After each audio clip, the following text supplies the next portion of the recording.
Good morning, कैसे हैं आप? अच्छे हैं। चलिए, तो आज मैं एक्सरसाइज 2.2 का क्वेश्चन नंबर 2 बताऊंगा इस वीडियो में। क्वेश्चन नंबर 2 एक बार स्क्रीन पे आता तो उसे पढ़िए, क्या लिखा हुआ है, पढ़िए पढ़िए पढ़िए। आगे ना देखते रहिए उसको। क्वेश्चन देखिए, मैं भी पढ़ता हूँ, मैं अपने बुक में पढ़ता हूँ और आप स्क्रीन पे पढ़िए। क्वेश्चन लिखा है कि यदि किसी आयत की लंबाई और चौड़ाई का अंतर 5 हो, यदि किसी आयत की लंबाई और चौड़ाई का अंतर 5 हो और परिमिति 110 मीटर हो। परिमिति का मतलब समझते हैं? परिमिति का मतलब होता है परिमाप। परिमिति का मतलब क्या होता है? परिमाप। कहने का मतलब ये है कि आयत का परिमाप 110 मीटर हो। 110 मीटर हो, आयत का परिमाप क्या हो? 110 मीटर हो। तो लंबाई और चौड़ाई ज्ञात कीजिए। तो बताइए कि उस आयत का लंबाई और चौड़ाई क्या है। आपको तो पहले मानना होगा कि उस आयत का लंबाई और चौड़ाई क्या है। तो उस आयत का लंबाई और चौड़ाई क्या है मान लेते हैं। माना कि चाहे मान लिया कि आयत की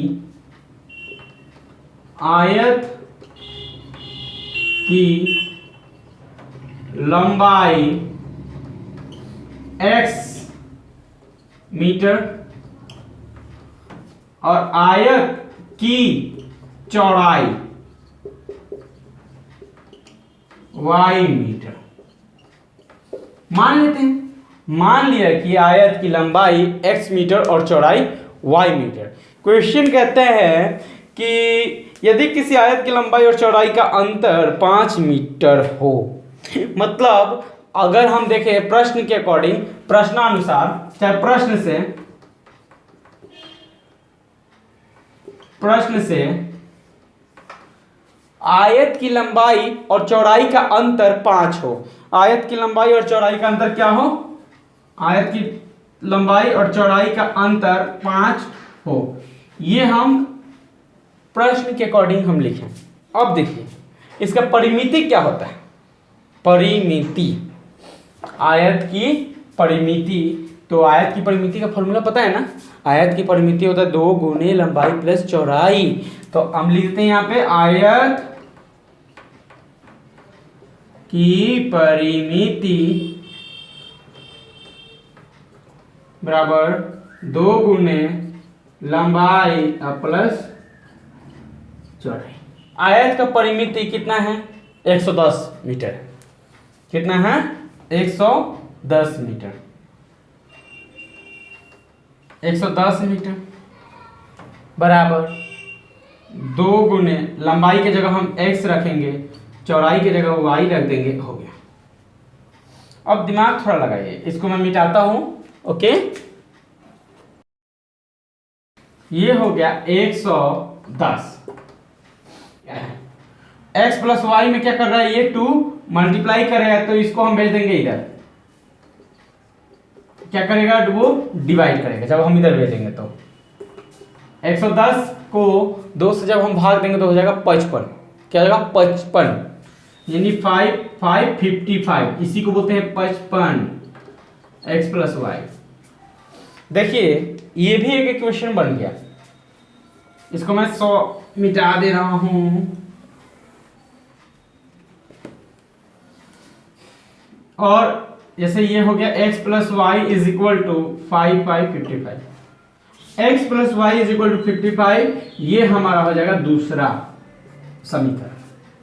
इसके पहले जो हम बनाए थे कि जो क्वेश्चन में दिया है कि दोनों मतलब आयत की लंबाई और चौड़ाई का अंतर जो है वो 5 है, तो वो x माइनस वाई हुआ। तो x माइनस वाई जो है 5, और इसमें क्या है?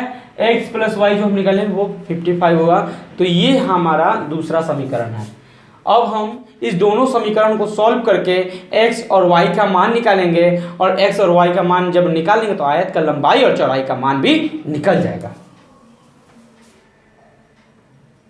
समीकरण 1 और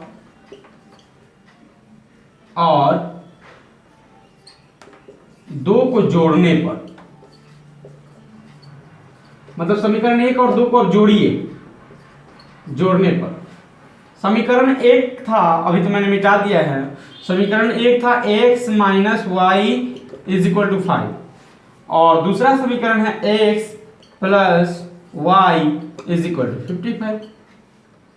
अब दिमाग लगाइए, यहाँ पे हम यहाँ पे जोड़ते हैं, जब हम प्लस का सिंबल देंगे तो ये x जो है प्लस में है, ये x यहाँ पे x के आगे देखें तो कोई चिन्ह है, इस x के आगे कोई चिन्ह नहीं है, इसका मतलब x है प्लस में, तो प्लस प्लस प्लस होता, तो यहाँ पे हम प्लस का ही सिंबल देंगे, यहाँ भी प्लस का ही सिंबल होगा क्योंकि प्लस है तो प्लस प्लस प्लस, तो प्लस प्लस प्लस ये x और ये x, जब दोनों x को आप जोड़िएगा तो कितना x होगा, 2x होगा। कितना x होगा, 2x, हमने 2x लिख दिया।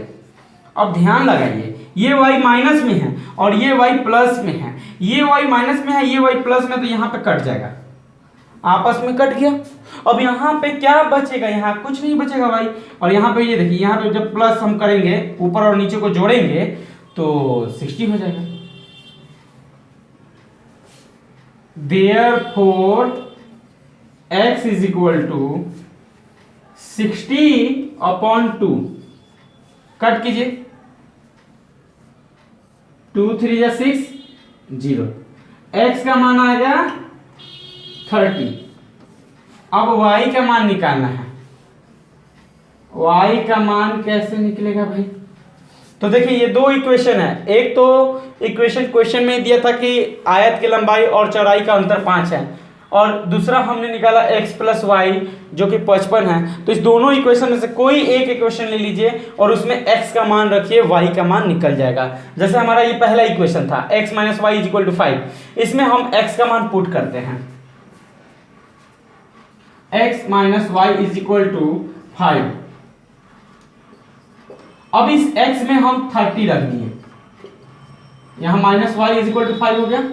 ध्यान लगाइए, ये y माइनस में है, इस y को प्लस में करना होगा। प्लस में कैसे होगा, जब ये y दूसरे तरफ जाएगा तो, और इस 5 को हम ला दिए इधर, तो 35 ये प्लस है, प्लस में है, जब आएगा इधर तो घटेगा -5, माइनस वाई दूसरे तरफ जाएगा तो प्लस वाई हो जाएगा। Therefore y is equal to 30 में से 5 को घटाइए 25, y इज इक्वल टू 25, ये हमारा आंसर हो गया। y इज इक्वल टू क्या हो गया, 25।